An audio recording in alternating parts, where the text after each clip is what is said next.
Hello everyone, हमारे YouTube channel एनडीएमई classes में आप सभी का स्वागत है। आज हम प्रश्नों की श्रृंखला लेकर आए हैं और उस श्रृंखला के अंतर्गत देखेंगे कुछ प्रश्न जो केवीएस, टीजीटी, पीजीटी और पीआरटी के लिए अति महत्वपूर्ण होंगे। तो आइए हम अपने प्रश्नों का सिलसिला जारी करते हैं और देखते हैं कि किस टाइप के क्वेश्चन आ सकते हैं और किस टाइप के क्वेश्चन बन सकते हैं। इन्हीं को ध्यान में रखते हुए हिंदी सेक्शन को हम लोग देखते हैं। आइए देखें पहला क्वेश्चन क्या है। तो देखिए पहला क्वेश्चन जो है हमारा वो कहता है कि शब्द क्या है। शब्द है तो यहाँ पे ऑप्शन दिया है स्वरों का मेल, वर्णों की सार्थक ध्वनि और वाक्यों का समुच्चय सभी। तो हम सभी जानते ही हैं और पढ़ भी चुके हैं कि शब्द क्या होता है। शब्द वर्णों की सार्थक ध्वनि या सार्थक समूह को क्या कहते हैं, शब्द कहते हैं। तो जो हमारा उत्तर होगा वो क्या हो जाएगा, बी हो जाएगा। वर्णों के सार्थक समूह को क्या कहते हैं, शब्द कहते हैं। ठीक। ध्वनि क्या होती है, ध्वनि भाषा की सूक्ष्म इकाई है, आपको भी पता है, भाषा की सूक्ष्म इकाई, सूक्ष्म इकाई है। ठीक, ये बात आप ध्यान रखना। आइए हम अगले क्वेश्चन पर चलते हैं। अगला क्वेश्चन हमारा क्या कहता है। अगला कहता है कि स्रोत उत्पत्ति के आधार पर शब्दों का वर्गीकरण नहीं है। ये ध्यान देना, ये टैग आप थोड़ा सा ध्यान नहीं देते हैं तो गलती हो जाती है कि नहीं को है पढ़ लेते हैं। तो यहाँ दिया है कि स्रोत उत्पत्ति के आधार पर शब्दों का वर्गीकरण नहीं है। तो स्रोत या उत्पत्ति के आधार पर जो वर्गों का वर्गीकरण है और शब्दों का वर्गीकरण है वो अभी हम लोग पढ़ चुके हैं इससे पहले वीडियो में। तो क्या क्या होते हैं पहले इसको देख लेते हैं। यहाँ ऑप्शन पहले देख लो। ऑप्शन क्या है, ऑप्शन ए तत्सम, बी संकर, सी आगत और डी विलोमार्थी। तो आप लोग उत्तर देने का प्रयत्न करिएगा। तो इसका जो उत्तर होगा वो क्या होगा, वो डी ऑप्शन होगा। डी ऑप्शन ये जो होगा, विलोम जो होते हैं वो रचना के आधार पर होते हैं। शब्दों का वर्गीकरण रचना के आधार पर, रचना के आधार पर शब्दों के वर्गीकरण के भेद हैं। और ये जो तत्सम है, संकर जो है, संकर कौन होते हैं, जो एक से अधिक भाषाओं से, संकर क्या होता है, एक से अधिक भाषाओं से जो मिलकर शब्द बनते हैं। एक से अधिक भाषाओं से मिलकर जो शब्द बनते हैं, शब्द बनते हैं। जैसे एक से अधिक भाषाओं से, तो हमने कल आपको बताया भी था कि जैसे रेलगाड़ी, रेलगाड़ी, तो ये जो रेल है, ये जो रेल है ये अंग्रेजी शब्द है। रेल कैसा शब्द है, ये अंग्रेजी शब्द है।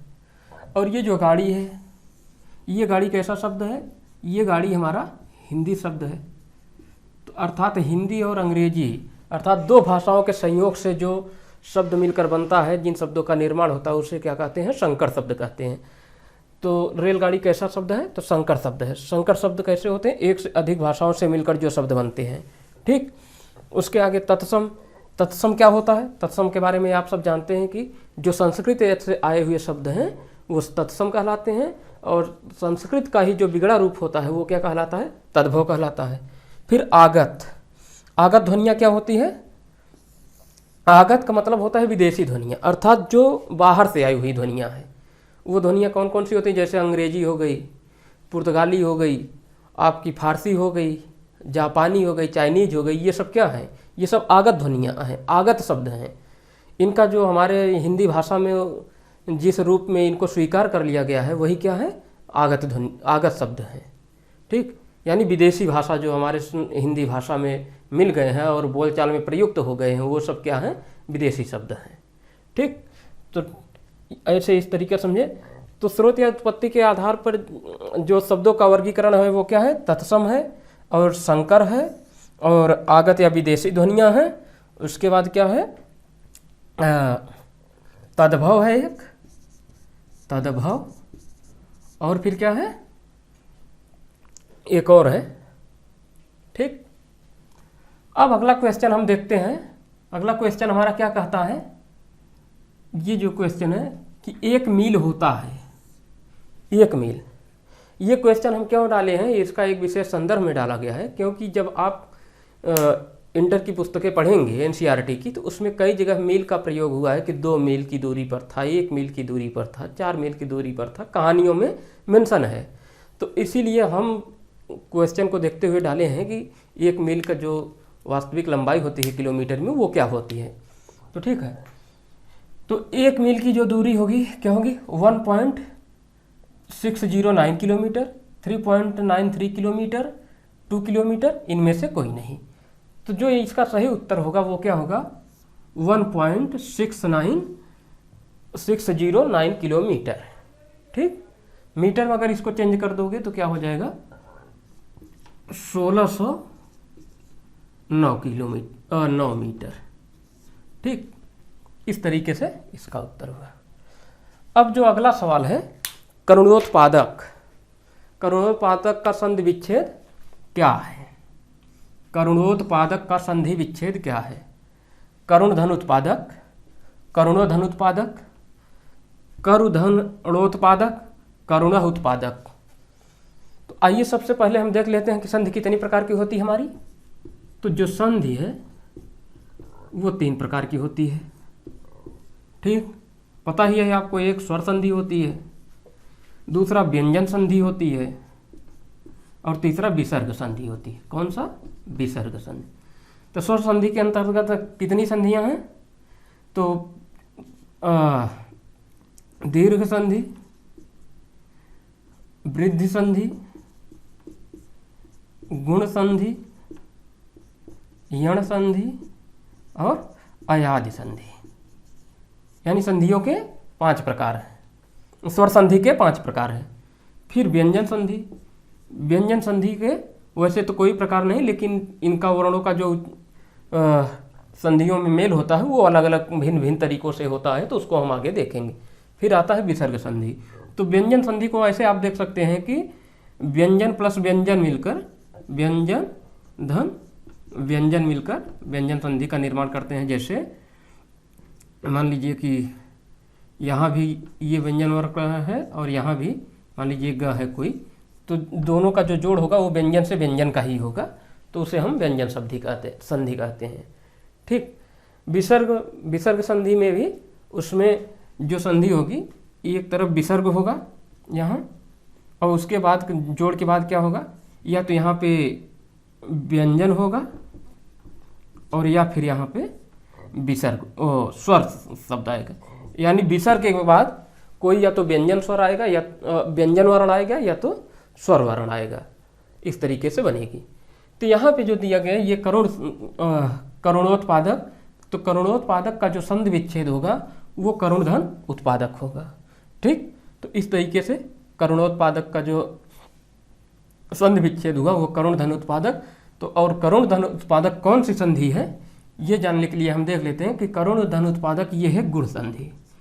गुण संधि कैसे बनती है, तो गुण संधि में इसमें देखो यहाँ करुणो, तो करुण, तो यहाँ पे आ रहा है और यहाँ पर उ आ रहा है, अधन उ। तो हम लोगों ने पढ़ा भी है संयुक्त व्यंजन में, संयुक्त स्वर में, कि जो ओ बनता है, संयुक्त स्वरों में हम पढ़ रहे थे, जो ओ बनता है वो किससे बनता है, अधन उ मिलकर क्या बनता है, ओ। तो ठीक, तो एक और पहचान है, एक ट्रिक जान लीजिए आप लोग, कि जैसे कहीं भी गुण संधि को पहचानना हो, तो गुण संधि को पहचानने का सबसे सिंपल तरीका है कि जहाँ भी छोटा ओ, यहाँ लिखते हैं छोटा ओ, ठीक, और छोटा ओ, छोटा ओ, छोटा ए, इस तरीके के जहाँ पे वर्ण आए, मात्रा दिखे यहाँ पे, जैसे ये क्या है, करुणो, छोटा ओ है, तो यहाँ पे जो भी दिखेगा वो क्या होगा, गुण संधि। तो इस तरीके से हम पहचानेंगे आगे भी और डिस्कस होंगे क्वेश्चन, तो उसमें भी देख लेंगे। ठीक, उसके बाद अगला क्वेश्चन देखते हैं हम। अगला क्वेश्चन है कि नमक का दारोगा कहानी के पात्र नहीं है। नमक का दारोगा कहानी के पात्र नहीं है। तो जैसा आपको पता ही है कि नमक का दारोगा जो कहानी लगी हुई है वो किस में लगी है, आरोह भाग 1 में, कक्षा 11 की पाठ्य पुस्तक के NCERT में, जो PGT के सिलेबस में मेंशन है। तो ठीक है, तो इसमें पूछा जा रहा है कि इसमें कौन सा पात्र जो दिए गए विकल्प हैं उनमें से नहीं है नमक के दारोगा का। तो वृद्ध मुंशी पहला, दूसरा मुंशी बंसीधर, तीसरा आलोपी दिन और चौथा बूढ़े बंसीधर। तो इसमें से आपको देखना है कि कौन से इसके पात्र नहीं हैं। तो इसका जो राइट आंसर होगा वो होगा बूढ़े बंसीधर। बूढ़े बंसीधर किसके पात्र हैं? ये पात्र हैं गलता लोहा। गलता लोहा जो कहानी है, गलता लोहा संस्मरण है, ये एक रेखा चित्र है। तो इस तरीके से जो गलता लोहा है उसके पात्र हैं बूढ़े मुंशीधर, और उसी का एक पात्र है मोहन। तो मोहन के पिता हैं ये बूढ़े मुंशीधर। ठीक है, इसी तरीके से हम नेक्स्ट क्वेश्चन देखते हैं। हमारा नेक्स्ट क्वेश्चन है छायावाद के 4 प्रमुख स्तंभों में नहीं है। छायावाद के 4 प्रमुख स्तंभों में नहीं है। पहला ऑप्शन है हमारा प्रेमचंद, दूसरा है जयशंकर प्रसाद, तीसरा है महादेवी वर्मा और चौथा है सूर्यकांत त्रिपाठी निराला। तो जो छायावाद के 4 मूलभूत स्तंभ हैं, उन स्तंभों में जो प्रमुख नाम है वो आपको मालूम ही है कि पहला है जयशंकर प्रसाद, दूसरा है सूर्यकांत त्रिपाठी निराला और तीसरा है महादेवी वर्मा। और ये जो चौथा ऑप्शन है प्रेमचंद, ये छायावाद से संबंधित नहीं है। प्रेमचंद को कहानी और उपन्यास का विभाजन काल के रूप में देखा जाता है। जैसे प्रेमचंद पूर्वोत्तर युग, प्रेमचंद युग, और प्रेमचंद के बाद युग, प्रेमचंदोत्तर युग। ठीक, तो इस तरीके से इसका जो राइट आंसर होगा वो क्या होगा, प्रेमचंद। 4 स्तंभों में कौन है तो मुंशी प्रेमचंद। ठीक है, फिर अगला हम देख लेते हैं कि मोहनजोदड़ो स्थित है। तो मोहनजोदड़ो हड़प्पा सिंधु घाटी सभ्यता का एक स्थल है, पुरातात्विक ऐतिहासिक स्थल है, जो सिंधु घाटी सभ्यता के खोज के समय यह स्थल प्राप्त हुआ था। ये पूछा जा रहा है आपसे कि मोहनजोदड़ो स्थित है। तो पहला ऑप्शन जो है पाकिस्तान के सिंध प्रांत में, दूसरा ऑप्शन है पाकिस्तान के पंजाब प्रांत में, और तीसरा ऑप्शन है गुजरात में, और चौथा ऑप्शन है हरियाणा में। तो राइट आंसर इसका क्या होगा? इसका जो राइट आंसर होगा वो होगा पाकिस्तान के सिंध प्रांत में। मोहनजोदड़ो जो है ये पाकिस्तान के सिंध प्रांत में स्थित है। इसका जो संस्मरण है वो अतीत में दबे पांव, अतीत में दबे पांव, अतीत में दबे पांव, ये ओम थानवी की रचना है। किसकी रचना है? ओम थानवी की रचना है, जिसमें एक रिपोर्ट तैयार की गई थी जब उस समय ओम थानवी इसका जो है हड़प्पा सभ्यता की खोज हुई थी, खुदाई हो रही थी। उस समय वहाँ पर जब वो लोग गए थे तो वो अपने अनुभवों के बारे में बता रहे थे कि मतलब ऐसी सभ्यताएं, भारत की ऐसी सभ्यताएं थी जिससे जो है पूरा एक ऐसी संस्कृति, ऐसी विकसित संस्कृति का विकास हुआ था। ऐसी शहरी संस्कृति थी, नगरीय सभ्यता थी कि जहाँ पर बहुत सारे तरीके से जो है आधुनिक तरीके का जो शहरीकरण है वो उनसे भी सुव्यवस्थित तरीके की सभ्यता थी। इन सब के बारे में वो विस्तार से इस पर चर्चा करते हैं। अतीत में दबे पांव ओम थानवी की ये रचना है, इसको आप ध्यान रखिए। तो दूसरा ऑप्शन जो इसमें है पाकिस्तान का पंजाब प्रांत। जो पाकिस्तान का पंजाब प्रांत है, यहाँ पे जो हड़प्पा का वो सिंधु घाटी सभ्यता का स्थल है वो स्थल है कौन सा? हड़प्पा। 2 प्रमुख ये जो नगर स्थित थे, एक हड़प्पा दूसरा मोहनजोदड़ो। तो मोहनजोदड़ो सिंध प्रांत में था और हड़प्पा पंजाब प्रांत में। इस तरीके से हमारा उत्तर जो राइट आंसर होगा वो होगा पाकिस्तान के सिंध प्रांत में। अगला देखते हैं, जमींदार शब्द है। जमींदार शब्द है, तो जमींदार कैसा शब्द है ये देखना है हमको। ये जो जमींदार शब्द है, ऑप्शन है आपका अरबी, फारसी, हिंदी, पुर्तगाली, जापानी। तो जमींदार जो शब्द है वो कैसा शब्द है, तो जमींदार जो शब्द है वो अरबी फारसी है। इसका जो राइट आंसर होगा अरबी फारसी। इसको कैसे हम पहचान करेंगे, कुछ 4-5 ऐसे वर्ण हैं, मान लीजिए जैसे यहाँ क, ख,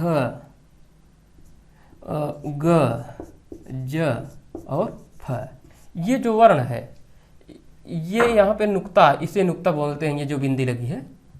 अगर ये नुक्ता किसी शब्द में ये नुक्ता अगर प्रयोग किया जाए तो इसे आसानी से पहचानने का तरीका ये है कि वो या तो अरबी होगा या तो फारसी होगा या अरबी फारसी का शब्द होगा। तो इस तरीके से जो हमारा जमींदार है, जमींदार शब्द है, वो अरबी फारसी का शब्द हुआ। और काफ़ी हद तक इस पहचान से, इन शब्दों के माध्यम से, इन वर्णों के माध्यम से जहाँ नुक्ता लगा होता है, जैसे यहाँ ज में नुक्ता लगा है, जमींदार की इस ज में नुक्ता लगा है, तो इससे हम पहचान लेंगे कि ये अरबी फारसी का शब्द है। बाकी ना हिंदी का है ना पुर्तगाली का है। पुर्तगाली का जो शब्द होता है वो होता है अलमारी, आल्पीन होता है, अलमारी और आल्पीन। और ये जो जापानी शब्द होता है वो सबसे ज़्यादा प्रचलित शब्द है रिक्शा। जापानी शब्द जो होता है वो रिक्शा होता है। तो इस तरीके से इसका जो राइट आंसर होगा वो क्या होगा, अरबी फारसी। आइए अगला क्वेश्चन देखते हैं हम लोग। अगला क्वेश्चन हमारा जो है वो क्या है, भक्तिन। भक्तिन ये एक रचना है, किसकी रचना है, महादेवी वर्मा की। और पूछा जा रहा है कि भक्तिन महादेवी वर्मा के किस संस्करण का भाग है। तो ये जो भक्तिन रचना है महादेवी वर्मा द्वारा जो लिखा गया है, ये किस संस्मरण का भाग है। तो महादेवी वर्मा के ये चारों संस्करण ही हैं। सबसे पहले ये जान लो, पथ के साथी भी संस्करण है, अतीत के चलचित्र भी है, और मेरा परिवार भी है, और तो स्मृति की रेखाएं भी हैं। तो ये जो भक्तिन रचना है, ये स्मृति की रेखाओं में मेंशन है, उसी में ये रचना संग्रहित है। और अब इसी के संबंध में हम बता देते हैं कि इस भक्तिन नामक रचना में ये जो भक्तिन नाम की जो महिला है, जो पात्र है, उसका नाम महादेवी वर्मा ने ही भक्तिन रखा था। और दरअसल वो इनकी नौकरानी है। भक्तिन कौन है, तो इनकी नौकरानी है, और उसका जो मूल नाम है वो लक्ष्मी है। ठीक, और ये महादेवी वर्मा की नौकरानी है। और ये यहाँ पे एक स्थान है, ये झूंसी की रहने वाली थी, जो प्रयागराज में स्थित है, झूंसी की। बाद में इनकी शादी जो हुई वो हंडिया नामक कस्बे में हुई। तो इस तरीके से ये दो स्थान भी आप ध्यान रख सकते हैं, हो सकता है पूछ लिया जाए, क्योंकि ये जो झूंसी है और ये जो हंडिया है, इन दोनों का ऐतिहासिक और पौराणिक महत्व भी है। हंडिया में ही एक स्थान है लाक्षागृह। लाक्षागृह ये पांडवों का अज्ञातवर्ष था। पांडवों ने अज्ञातवर्ष में यहाँ पर शरण ली थी। पांडवों ने अज्ञातवर्ष में यहाँ पर शरण ली थी। झूंसी का जो पुराना नाम था वो क्या था, प्रतिष्ठानपुर। प्रतिष्ठानपुर। तो इस तरीके से ये भी इम्पॉर्टेंट हो जाते हैं। अगला क्वेश्चन हम लोग देख लेते हैं कि अगला क्वेश्चन हमारा क्या है। तो अगला क्वेश्चन है कि कुई क्या है। तो कुई क्या है, कुई जो शब्द है, इस शब्द पर ही पहले विचार कर लेते हैं कि ये जो कुई है ये स्त्रीलिंग का शब्द है, स्त्रीलिंग शब्द है। अब देख लेते हैं, कुई एक प्रकार का छोटा कुआं है, एक प्रकार की नदी है, राजस्थान में रेगिस्तान है, और इनमें से कोई नहीं। तो इसका जो राइट आंसर होगा वो होगा एक प्रकार का कुआं।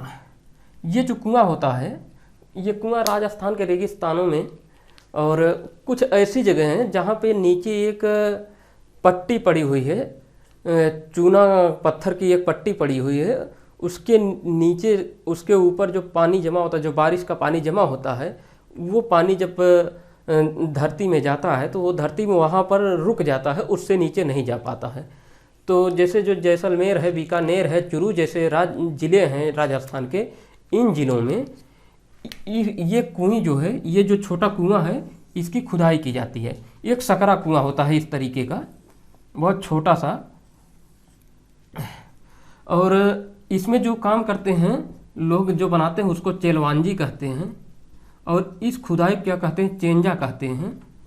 तो ये जो चेलवांजी हैं ये विशेष प्रकार के कुशल कारीगर होते हैं जो इस कुएं की खुदाई करते हैं, जो लगभग इसका व्यास जो होता है वो 2.5 से 3 फीट के ही अंतर्गत होता है, और ये लगभग जो है काफ़ी नीचे तक खोदा जाता है। तो यहाँ से पानी रिस्क क्या होता है कि इसमें जाता है, तो फिर पानी यहाँ चूँकि ये के नीचे जो है चूना पत्थर जो है का एक सिल्ट पड़ा हुआ है और पानी इससे नीचे नहीं जा पाता, और ये खोदा जाता है तो गर्मियों में क्या होता है कि पानी वहाँ जाके धीरे धीरे, मतलब जो रेगिस्तान है उसके जो बालू है, बालू के जो कंकड़ होते हैं वो पानी में चिपके नहीं होते हैं, वो अलग अलग होते हैं। तो जब ये खोद दिया जाता है तो उसमें क्या होता है कि छोटे छोटे कंकड़ों के माध्यम से रिस कर बूंदें जो है आके यहाँ पर जमा हो जाती हैं। तो जमा हो जाती हैं तो यहाँ पर शाम के समय में यहाँ से पानी निकाल लिया जाता है। तो इसको क्या कहते हैं, कुएं बोलते हैं। तो कुएं क्या है, एक प्रकार का छोटा कुआं है। ये राजस्थान में पाया जाता है और राजस्थान के कुछ ही ज़िलों में पाया जाता है, और उस जगह पाया जाता है जहाँ पर वो चूना पत्थर वाली सिल्ट पड़ी है। ठीक है, तो इस तरीके से इसका जो राइट आंसर होगा वो क्या होगा, वो एक प्रकार का छोटा कुआं। और कुएं क्या है, कुएं स्त्रीलिंग का शब्द है, और जब कुएं की बात आएगी तो कुआं क्या होगा, कुआं ये पुरुष लिंग का शब्द है, ये भी आपको ध्यान रखना है। ठीक, उसके बाद अब अगला सवाल आता है, अपू के 2.5 साल। अपू के 2.5 साल है, अपू के 2.5 साल है, ये क्या है, ये पूछा जा रहा है। तो अपू के 2.5 साल एक संस्मरण है, उपन्यास है, कहानी है, नाटक है। तो ये जो अपू का 2.5 साल है ये सत्यजीत राय कृत एक संस्मरण है। तो सबसे पहले हम उत्तर जान लेते हैं कि क्या है, ये एक संस्मरण है। ये संस्मरण जो है सत्यजीत राय की जो पहली फिल्म बनी थी बांग्ला में, पथेर पांचाली है, पथेर पांचाली, पथेर पांचाली। ये जो पथेर पांचाली फिल्म बनी थी सत्यजीत राय की, ये 2.5 साल में बनी थी। कितने, 2.5 साल में बनी थी। तो ये जो 2.5 साल का सफ़र है, उन सफ़र को सत्यजीत राय ने कैसे, किन बाधाओं में कैसे जो है उस फिल्म का निर्माण हुआ, उसके साथ साथ क्या क्या मुसीबतें आई थी, क्या क्या समस्याएं उत्पन्न हुई थी, एक फिल्म बनाने में कितनी शिद्दत करनी पड़ती है, किस तरीके से उनके पास पैसों की कमी थी, किस तरीके से उनके पास मौसम, जब पैसे ख़त्म हो जाते हैं तो जब शूटिंग करनी चाहिए वो शूटिंग नहीं हो पाती थी। तो उन सब का एक पूरा ब्यौरा है। और ये जो अपू है, ये अपू लड़का, ये एक लड़के का छोटे लड़के का रोल है जिसकी उम्र 6 साल है। अपू और दुर्गा नाम के जो 2 भाई बहन हैं इस कहानी में, इस फिल्म में, उसी के साथ कैसा ये संबंध रहा, तो उन्हीं को और पूरी फिल्म पथेर पांचाली जो बनाई गई थी उसको याद करते हुए वो लिखते हैं। और हिंदी में इसका जो अनुवाद किया था वो अनुवादक कौन थे, गीते करके कोई हैं, इसमें याद ध्यान नहीं आ रहा है, बता देंगे आपको। विलास गीते, क्या नाम था, विलास गीते। इसके जो हिंदी के अनुवाद किए थे वो कौन थे, विलास गीते। पथेर पांचाली जो फिल्म बनी थी वो बांग्ला फिल्म थी। ठीक है, अपू नाम का जो लड़का था वो लड़का क्या था, एक छोटा पात्र था जो 6 साल का था। और इस फिल्म को बनाने में क्या क्या परेशानियां आई थी उसी का इसमें ब्यौरा है।